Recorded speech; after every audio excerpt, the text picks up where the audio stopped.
Good evening, everyone. Welcome to the Land Down Under Hangout for January. This month we read My Sister the Serial Killer. This month it was Karina's pick. She just had to step away for a moment. So I will be leading for tonight. So I'm actually going to start off with what I thought about the book because while Karina's not here and she can't copy what I'm saying. She's also not responding to me, so she may not be able to hear me. I quite enjoyed it. I liked the story it was telling without trying to tell a story that was going to be an epic. Like it was an easy, like it wasn't a huge read to, get the story that was quite interesting to get through. Yeah, I really enjoyed it. I think I'd recommend it to other people that I think would like the genre. What is it? The book was not my jam, but I thought it was quite well written, and it was an interesting read, even if it wasn't like super to my taste. That's the nutshell. No, that's okay. I completely understand. It is very like, if it's not to your taste, you like it is a very sort of niche kind of book. Like it's not our usual.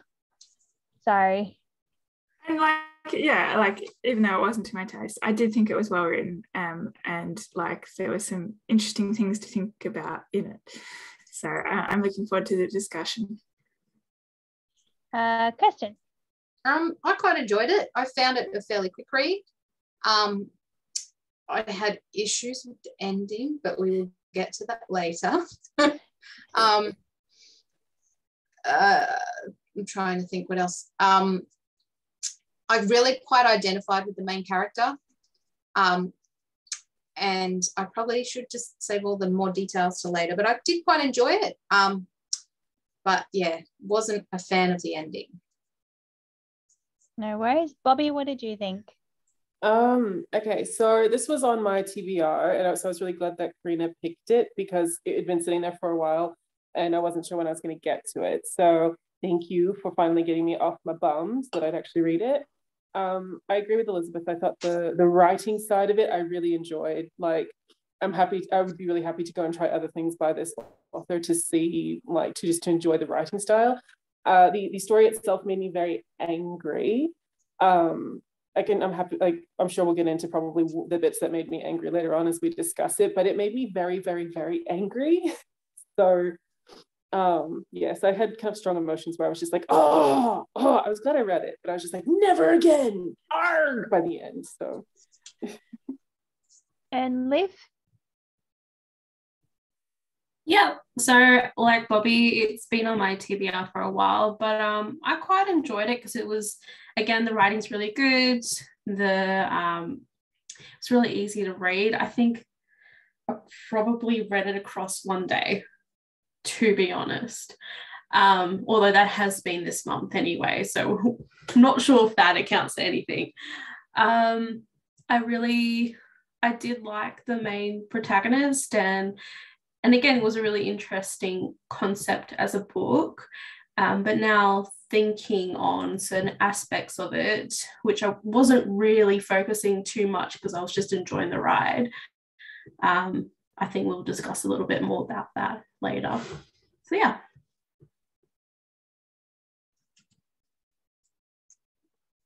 That's me. Sorry.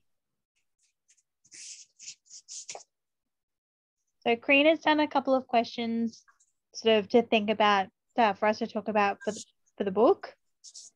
First up with the Nigerian terms in the book. Did anyone Google them, skim over them, know what they meant without having to look into them at all? Like, I know myself, I didn't Google any of them, but I think mostly if I didn't understand, I tried to get it from context clues rather than actually looking up the word itself, which might be a little bit lazy, but I think so. I did the audio version, which, oh, by the way, the narrator was very good. Like I really enjoyed listening to her speak. So if anyone else for anyone who didn't do the audio, I recommend it. that might have made it easier. I don't remember there being words that I didn't know or wasn't able to understand. Like they weren't so shocking that I stopped and went, wait, what? But that might have been because I was listening to it, and she did a really good job of pacing the story. I looked up a couple, but I could tell from context that they were food, like types of food. And I was like, okay, well, now I need to know what sort of food this is because it's food. So I did look up a few of those things, but I think the rest of them I just worked out from, I think there's a few traditional clothing items as well that I just worked out from context that it was a traditional clothing item. So there wasn't that many things that I looked up, but I was curious about looking up. So I can't remember any of the specifics now. But yeah, I did look up a couple of the dishes that were mentioned. I think some of the things I had the most, like they gave me the most thought were actually mostly when she was like pretending to be just the stupid girl and like using very broken sort of backwards English. That actually, like, my brain had to be like, okay, what are you trying to say now? What are the words that you're trying to, like, how are you trying to, like, and then when the policeman sort of spoke back to her in that sort of same dialect, I was like, okay, I just need to reread this twice so I can, like, my brain is actually like absorbing, because the words aren't the way that we would usually say them. It took me a good hot minute to be like, okay, this is what they're trying to say, and this is that, like, because the English was sort of kind of like in that sort of broken style, because obviously it's sort of, and English isn't their first language, but they also use English because there's so many languages, or at least that's what I assume happens. I'm not sure whether this is on everyone's radar, but this is a translated novel. Oh, I didn't realize that. That's cool. So I don't know the English translation of the translator's name because it's listed in Arabic on Goodreads. But whoever they are, they did an amazing job. So yeah, it's not the novel itself is not written in English. Okay, so then yeah, it must just be uneducated, like her trying to appear uneducated, because that's what a man would assume of a woman, that sort of dialect that she's using, because a lot of women in that area are uneducated. Just, it took my brain a minute to try and sort of formalize what she was actually trying to get across.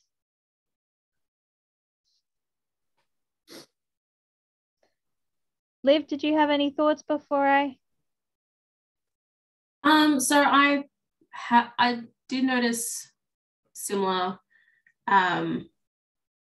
phrases and words, because I think I've read a couple books set in that part of Africa anyway.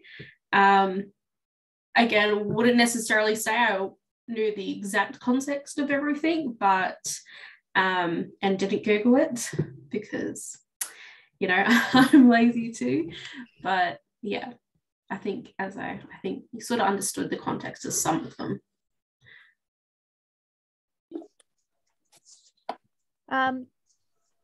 And just throughout the book, they use sort of specific app names like Snapchat, WhatsApp, that sort of stuff. Do you think that's going to age the book well, if it's going to sort of make it very like difficult to pick up in maybe 10 or 15 years time? Like I don't know about difficult to pick up. I suppose it will place the book in a time period. I know we read a book. Remember the tea one, the one with the tea and the, what was it? The tea with the dragon, that one. Right. And it was kind of placed in a time period based on the technology that was talked about, but it didn't make it difficult to read. It just made you go, oh yeah, that was the tech, you know. So I don't think it'd make it hard to pick up later, but it might place it in a certain time when people read it in the future, I guess. One thought that occurred to me is that I feel like it's starting, like this kind of like reference to social media in novels like this seems to be starting to come up more, and I'm wondering if that's because these kind of social media apps have been around for a while now, like Instagram particularly I'm thinking of, and whether authors are starting to trust that it is going to be like a longer term thing rather than something that dates their work a lot. Or at least that it's normalized enough that it doesn't give the book an air of science fiction about it, the fact that everyone's using it a lot to communicate. Also, if you look at it sort of like a historian point of view, say from the future, looking back on this book, it tells a little bit about society and this emphasis on your sort of outward appearance to people you don't even know, all of that. It was kind of important to the sister's character as well. Yeah. Like it really kind of succinctly illustrates what kind of person she is. So I think it was a good use. Also, I didn't actually see this, but apparently there is an interview at the back of the book that reveals that the author wrote this book in a month. Oh, wow. It's like an NaNoWriMo thing. And Karina was just asking, do you think that shows in the writing? Do you think that it's, not obvious at all? Because obviously most writers take months, if not a year or two, to finish a book. And if she's written it in a month, like, obviously, like, I didn't realize that it was something that had been written in a month. I felt like it was like, if you had told me before I read the book that it was written in a month, I wouldn't have expected such fleshed out characters and such a fleshed out story. Even though it is very short, it's still very full. Like the whole story is very full. I mean, I feel like you can kind of see it in the shortness of the sections. But that's not necessarily a problem, and it helps kind of keep the pace up throughout the story, because you're not like stuck in one place too long, like it's always moving forward. And I think that worked. It helps kind of like keep the pressure on in that respect.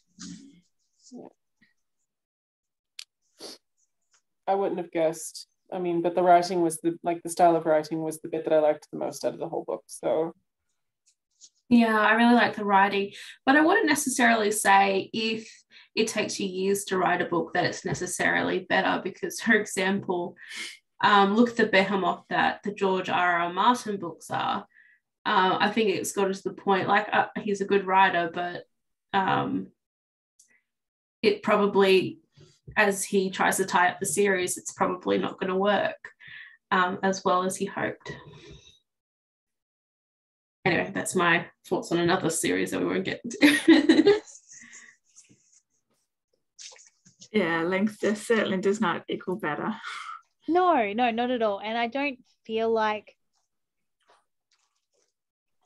the book, like, I don't feel like her having written it in a month did it any disservice. I feel like the length of what it was and the pace at which it moved actually worked for the story she was trying to tell.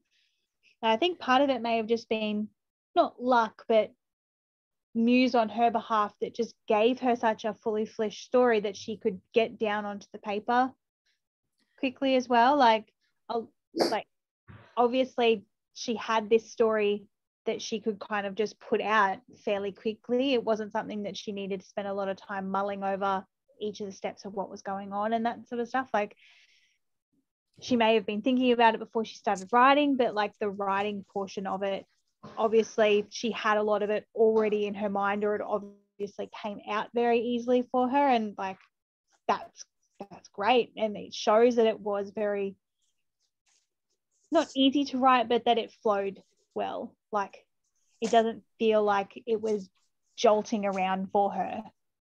I mean, I feel like saying that it was written in a month is a bit deceptive, because I'm thinking that she means the first draft was written in a month. And that is not the same thing as like going through the editing process and, polishing it up and everything. And while I think it probably was the case that it came out pretty polished, and but they still would have had to have gone through and done some edits and things. So I kind of feel like that's a bit disingenuous, and maybe not necessarily reflective of the full publishing process.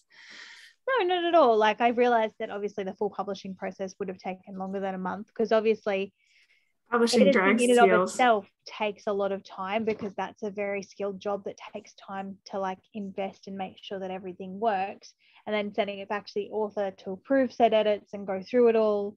Like, it is a very lengthy process, but even just getting a whole story out in a month is a pretty good achievement in and of itself. Mm-hmm. For sure. And like, while it's not a long thing necessarily, it certainly seems like it's done well. So the book contains a lot of different themes, like things like family violence, female killers, and different sibling relationships. How do you think the family violence that was happening at home before their father passed away made Oya, is that her name? Ayula,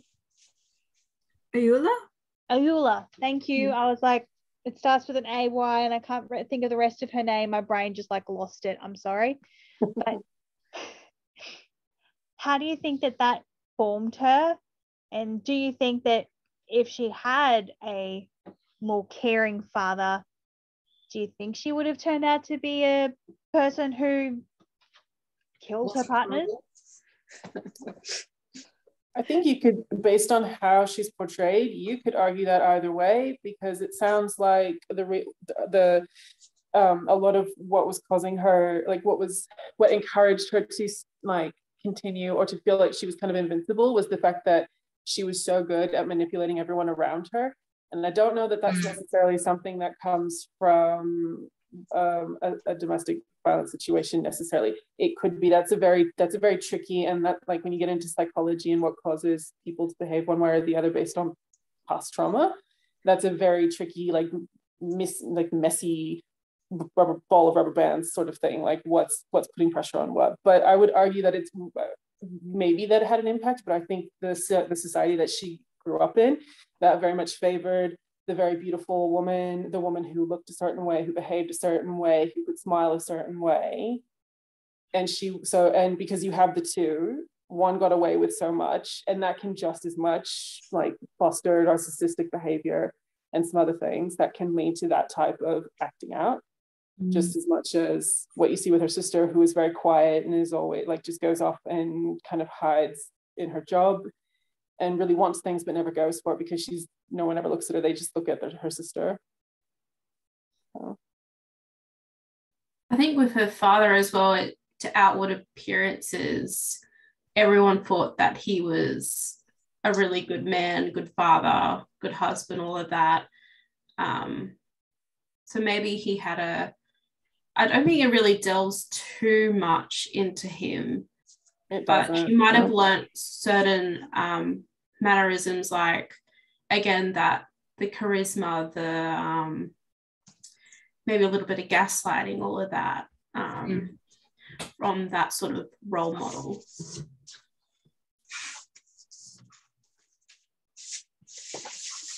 I feel like it's less about the father than just kind of male violence in society more generally, and that kind of gets into some of my thoughts about the ending, but I'm sure we'll get to that.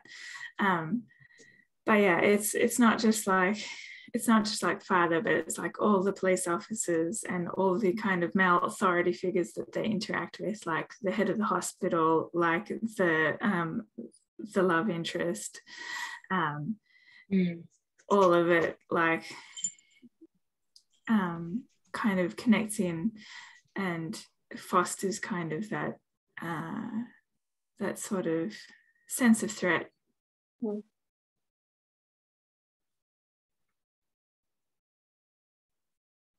So on the next point, Karina has said that she really doesn't like dark humor, but she didn't find that this did it for her. How does everyone else feel about that? I sort of agree that I do enjoy dark humor sometimes, but this, like, I enjoyed this book because it was really well written, and like the story was well told. but it's not my usual cup of tea, and I just I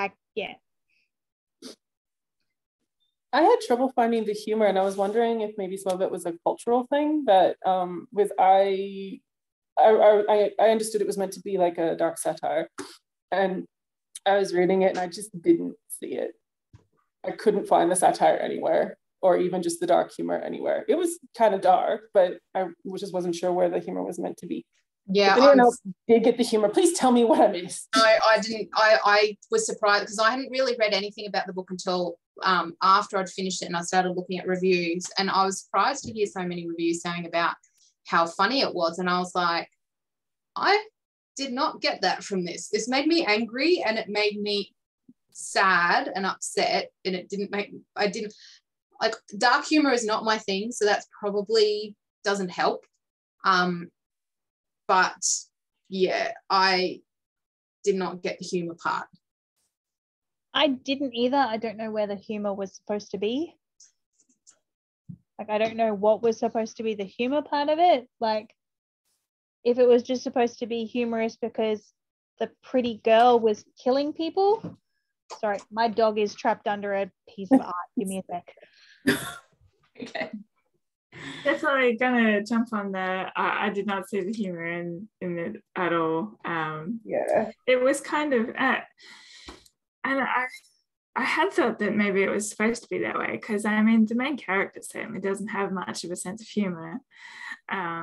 So I'm not really sure where that kind of idea came from. Although I suppose if there was one kind of maybe vaguely funny bit, it was about the love interest in his singing. Like, that did seem a bit random and out of nowhere.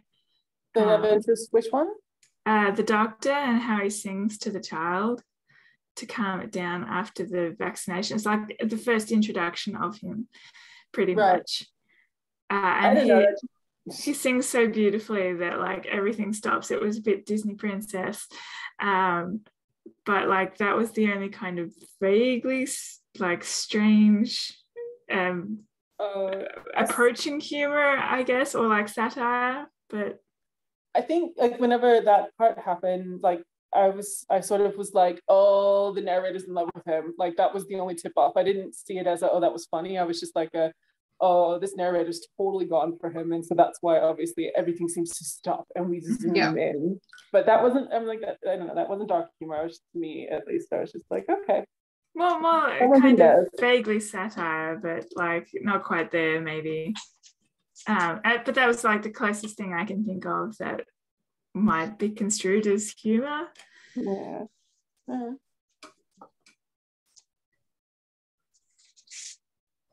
So what do we all think of Quadre's actions, and what about Aluya? Sorry, I only read it, so the Ayula, the younger sister. Yeah. And do we think that either of them are justified in any of their actions? Ooh, justified. Yeah. I mean, I didn't really think that that's kind of what the book was going for. Like, none of the characters are likable, really, or kind of in the right about it all. Like, it's all shades of grey and stuff. So, I kind of don't really think that's what the book was going for. I'm really hesitant to say, like, with Ayula especially, I did not like her at all. No. I did not like her personality, the way, so based on how she's portrayed in the book, like, let's just be careful, because it was mostly told through the eyes of her older sister, who's totally fed up with having to clean up her messes, as an older sibling does tend to get to at some point. But so, like, I understand that, like, a lot of what we understand of Ayula is through that lens. Through that lens, I didn't like her at all. She pissed me off, made me so annoyed and angry. And but also at the same time, very clearly and explicitly, the author never gives you enough information for you to know whether or not the men that she ends up with actually if she ends up in a situation where she's defending herself or not. And I feel like deciding whether or not she was morally justified potentially leads to victim blaming, because I would be like, well, she's portrayed as a serial killer, but we actually never know if she is or not. Like, you can make the argument that she's in a society where, like, if she stands up for herself at all, the guy that she's with might just lose his shit and try and take it out on her. Who knows? Like, so I feel a bit icky just going, oh, well, she's morally justified or not in that particular case. I don't know. What other people think? I find it hard to distance myself from my dislike of her. And that is definitely colouring my thoughts about, you know, I definitely didn't feel like she was the victim. But like you said, I think that could have been coloured by the way the narrator was painting the situations. But I think that, yeah, like I said, the fact that I disliked her so much probably colours what I thought about, you know, what she was doing and stuff. So it's always interesting when you have an unreliable narrator that you have to think about why they're saying things the way they are, and whether what they're saying is actually the way it happened. And that does always make it interesting. Yeah. I mean, it's an ugly stuff. It's an ugly sister, like ugly sister or ugly stepsister story in a lot of ways, which makes it really hard to know how much of what we're getting is a legitimate, truthful, realistic portrayal or not. Which is why I thought the writing was so good. But and again, you're in the shoes of Creed. So there's a bit of bias there, as you said, and also you feel more empathetic for her anyway as the main character. And of course, a lot of the time, just like, my sister's doing this and I want that guy and all of that. And she's always had this way and I'm always don't get my way. Probably not as black and white as that, but yeah. I think it does paint what I would say is realistic view of, like, what I would call maybe pretty privilege. That is not something that's really talked about all that much, but really definitely does exist. And that was one of the reasons why I connected with the main character, was because I felt like I have been in those situations where the person who's more attractive is the one that people listen to, and that you can be invisible. And and I hadn't come across that in very many books. I mean, I suppose I read a lot of romance and fantasy where the main character is always the most beautiful person in the world. So maybe it's my limited reading. No, she's not the most beautiful person in the world. She thinks she's such an ugly duckling, but these beautiful, handsome men think she's the most beautiful person in the world.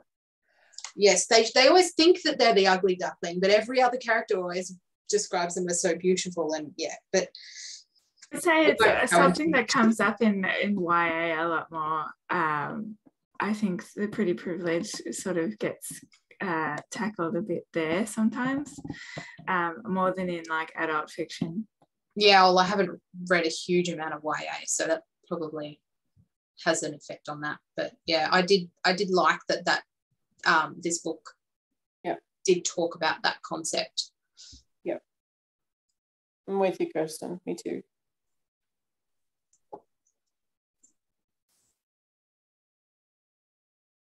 So the next question Karina's got down doesn't really make any sense. She's obviously typed it out on her phone, and obviously Swipe has like picked up a word that's not what it's supposed to be, because she said Tate says that there's something wrong with Ayula, but she's Caudry. But I think she meant to say, but like when Tate is like, after Tate attacks Ayula, after she attacks him, like he's saying to Caudry, oh, there's something wrong with her, you know, trying to like explain why he stabbed her. And she's Karina's sort of saying, you know, well, Caudry tried to warn him that she was dangerous, and like I think where Karina's trying to go with this is, do you think that Tade really thought, like, do you think Tade is partially like, he was warned that she was dangerous and he was like, nah, she's fine, she's just a pretty girl, and now he's all like, why didn't you protect me from the pretty girl? Like, trying to sort of backtrack on the fact that he was trying to relocate blame there. Yes, and I mean, not that obviously she is without blame, like she attacked him with the knife and he stabbed her with it, but like, I think where Karina was trying to go is, do you feel like Tade has blame to put on Cordray even though she tried to warn him? Like, no, he made his own decisions right there. Mm. Their own decisions right there. Yeah, it's definitely time for feelings about endings. Yes, we're just trying to get into the ending here. So please, what do we all think about the ending? One thing, I had a bunch of thoughts about the ending, but one thing that kind of connects in right here is that, like, I love the way that Ayula actually had him pegged right at the beginning. Like, she's just like, nah, he's just like all the other men, just sees like a pretty face and that's it. And he was exactly like that. So I kind of, that kind of amused me and made me think just a little bit better of Ayula at that in some respects. But yeah, I will let other people talk about their feelings about endings. I did not like the ending because I do not like open endings. So that's a personal preference and not really anything wrong with the book itself. I like to have some kind of closure, and I felt like I felt that it hinted about where it was going to go, but I also was like really frustrated. I was a little bit relieved because I was worried that where it was going to go was that how's the older sister's name pronounced? Is it Correde? How did they say it in audio? Correde. Yeah. Correde. She, I was worried she was going to end up like the one getting sent to prison for all these murders. Like, I thought, the sister's gonna get away with it, and she's gonna be the one that gets the blame. So I was kind of glad that didn't happen.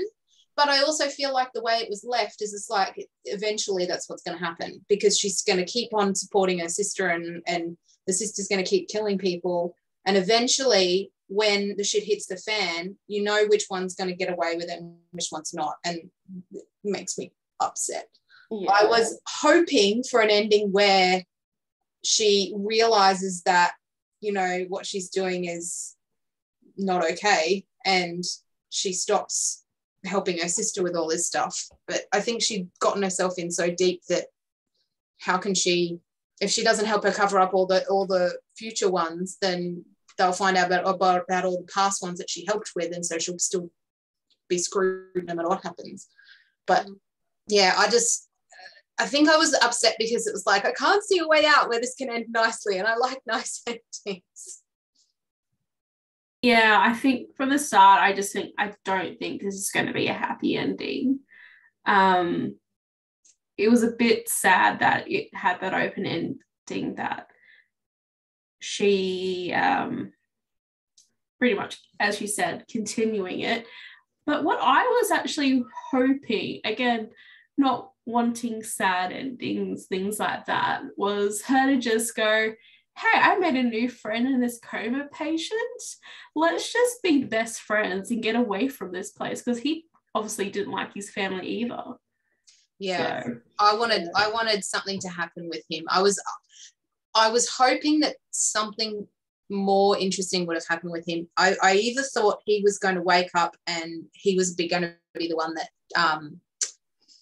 you know, exposed everything because he had listened to all her stories and he was going to tell, or I thought they were going to, you know, have some kind of relationship afterwards, whether it was friendship or romantic. I just wanted something nice to happen for her.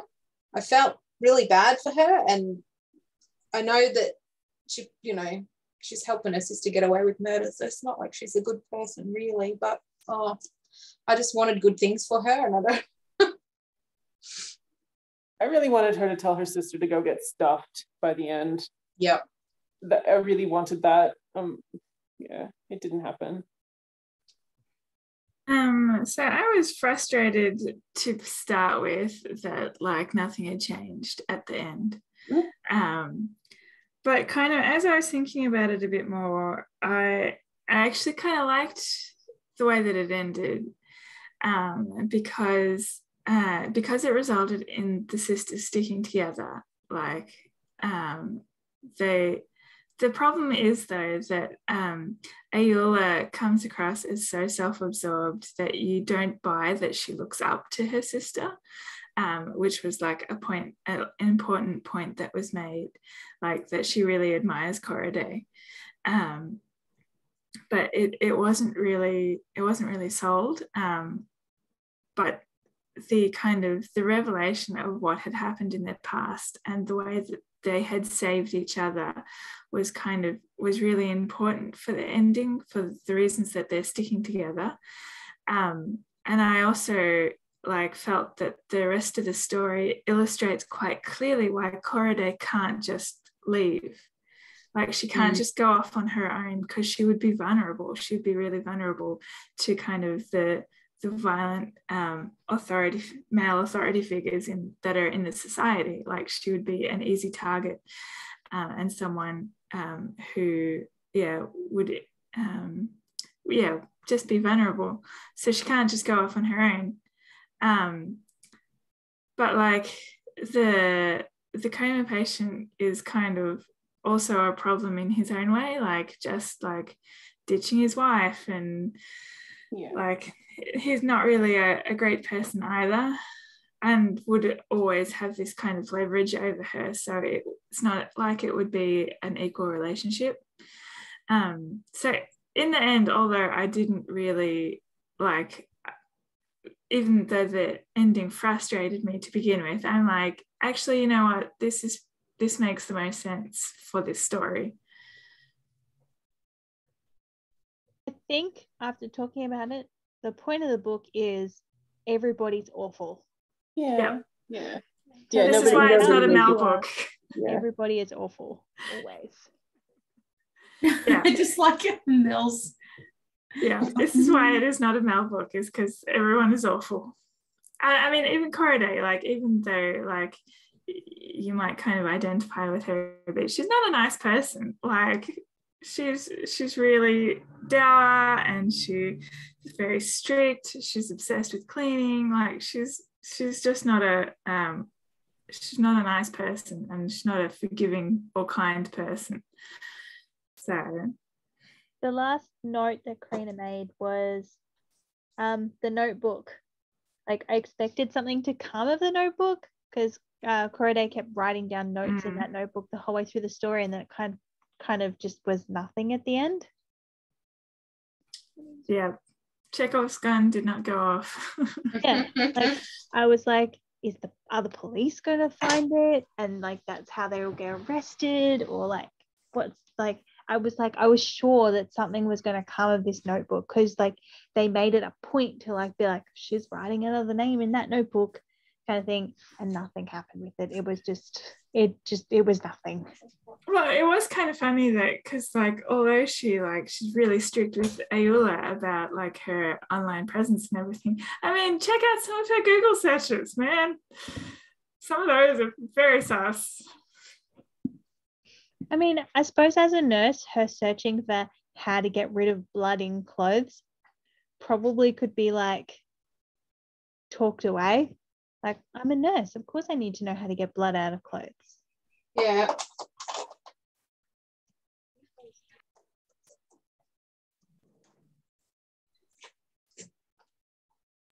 Oh, the other point was, we kind of sort of have talked about it, but did we expect Tade to be the one that stabbed Ayoola, or did we expect there to be another murder at the end of the book?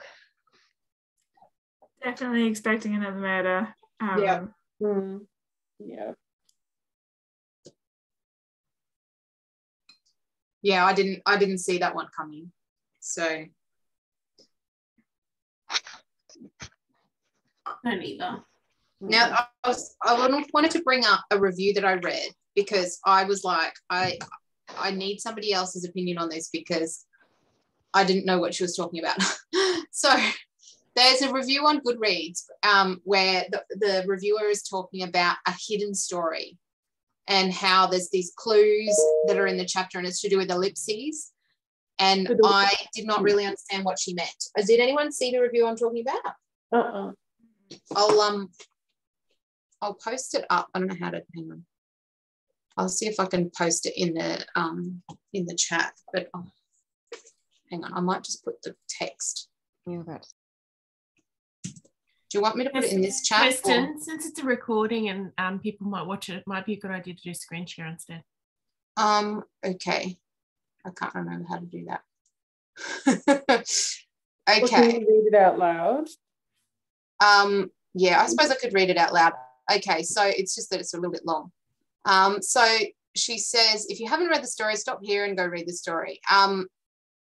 There are 3 clues. Clue 1, in one of the chapters called Father, the paragraph that starts with Ayula, Auntie Taiwo, I don't know if I'm saying her name right, quotes, you're not a child anymore, you have started menstruating. Read that paragraph.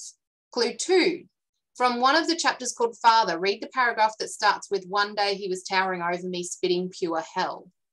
Clue 3, from the chapter called Fence, when Ayola says, it's him or me, Korode, you can't sit on the fence forever. What actually put it together for me was an article I read about the ellipsis and how editors hate it because a lot of authors use it incorrectly. This book uses it correctly, and if you know what it means, those 3 little dots illuminate the true story. Had I not read the article on ellipses, I think I would have only read the surface story in this book, and I would not have recognized the hidden story. Granted, the surface story is also very good, but the hidden story makes this book brilliant. Hidden story? Yeah, so I was like, what? Yeah, I'm not sure what they're talking about. They're like I'm glad it's not just me. version of the hidden story. I mean, like, are they referring to like the past and with the father, or what? That's what I was wondering. Is it like just the fact that, like, presumably the girls killed the father, right? Right. But I didn't think that was really that hidden. No, I mean, I got that he was the dad was going to, as basically because he had these like underground like black market dealings, he was going to sell out his youngest prettiest daughter. Yeah, basically going to pimp her out as a favor to someone to get something else in return. Like, I got that. Yeah, I got that too. So I don't know what they're talking about. Oh, well, I'm glad it's not just me, because it was the first review that came up when I was looking after I'd finished the book, and I was like, am I just really stupid? Because I don't know what she's talking about. I saw a lot of reviews that because I when I was finished, I was like, I gotta find out what other people are saying about this, because maybe I just missed something completely or whatever, and I wasn't quite sure. Like, yeah, I was trying to parse my feelings, and so I went looking, and I saw a lot of reviews that were like, oh, this is hilarious, it's all about what women want, and I just kept thinking, that's not what I want. I was a bit confused. I wonder what their views are in general. Yeah. Because I didn't really get that. Yeah, again, going back to the previous point of the dark humor, I'm like, I don't know.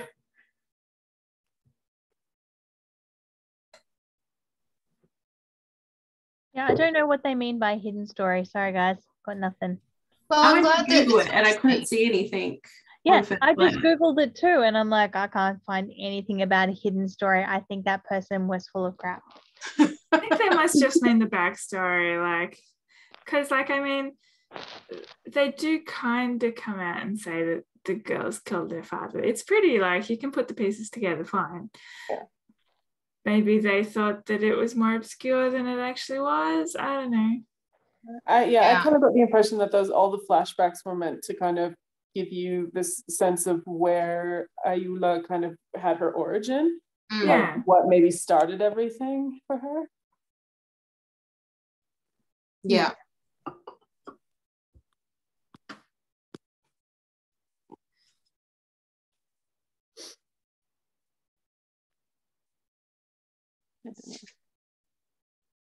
I think that's all I got. Yeah, that's all I've got. Sorry, guys. I'm glad I at least wasn't the only one who, when I read it, like finished reading it, was like, I'm really sad and really angry. Thanks, Kirsten. Yeah.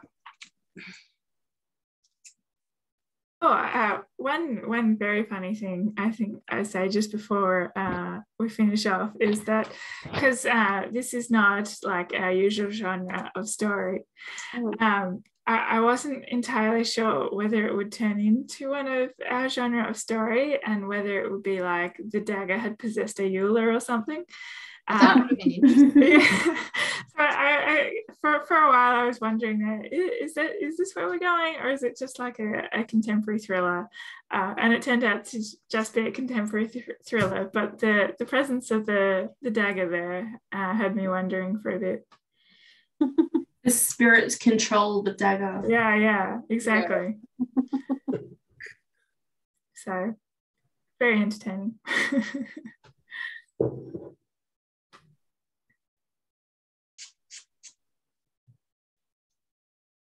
Does anyone else have anything they'd like to add before we close up? Any final thoughts about the book? No, I'll probably think of something after I finish, but no. I think it was an interesting and different read for us, and so I'm kind of glad that we did it. Yeah, same. I like I said, even though there were things about it that upset me, I think the writing was really good, and I didn't find it difficult to read. I mean, the prose wasn't difficult to read. Some of the topics were difficult, but like I enjoyed reading it, and I read it while I was away visiting some family, and they were watching cricket, and I was like, well, I'm just going to read my book then, because I'm not a cricket watching person. And I was able to read it with other people in the room, and then every now and then, someone would say something and I'd still be like, I found it quite a good read for that kind of situation. So it didn't require a huge amount of concentration to read. So that was good. I was pleased someone else picked a book that was already on my TBR list. That never happens.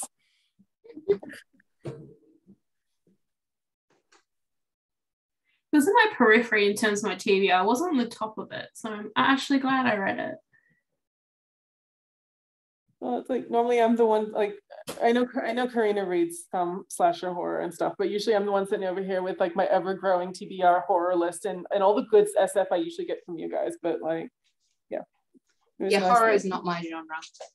No, mine either. So I am very much a fantasy / trash romance reader. I'm sure you guys will convert me. Keep throwing trash romance novels at me, and I'll find one that I like. Anyway, if that's everything for the evening, I might wrap up. I will actually mention that I had spoken to the guys that were here in Brisbane, but my pick's not until October, and I'm looking at picking the last book in the Aurora Burning series, because we have already done book 1 and book 2 as a group. So I'm looking at doing book 3 as my pick in October. If there's anyone who's watching or here tonight that would like to join us for book 3 who hasn't already read the first part of the series, I wanted to give everyone plenty of time in which to do that if they decided they wanted to. I will put something in our chat so that everyone who's not here also has a reminder that that's what I would like to do, just so that, if there's anyone that didn't join us for book 1 and book 2 and would like to catch up so they can join us for book 3 in October, they have plenty of time. Other than that, thank you very much for joining us. Next month we are reading something. Project Hail Mary. I can't wait. I'm so Project Hail Mary. Oh, yeah, Project Hail Mary. We even talked about it today. I've even got it right here. It's on my Kindle already. I've already bought it. I'm rereading it. It was on special when I bought my Secret Santa, so I bought this. So this is what we're reading next month. I hope you join us then. And until next time, thank you very much for joining us. And if Mel wants to shut up the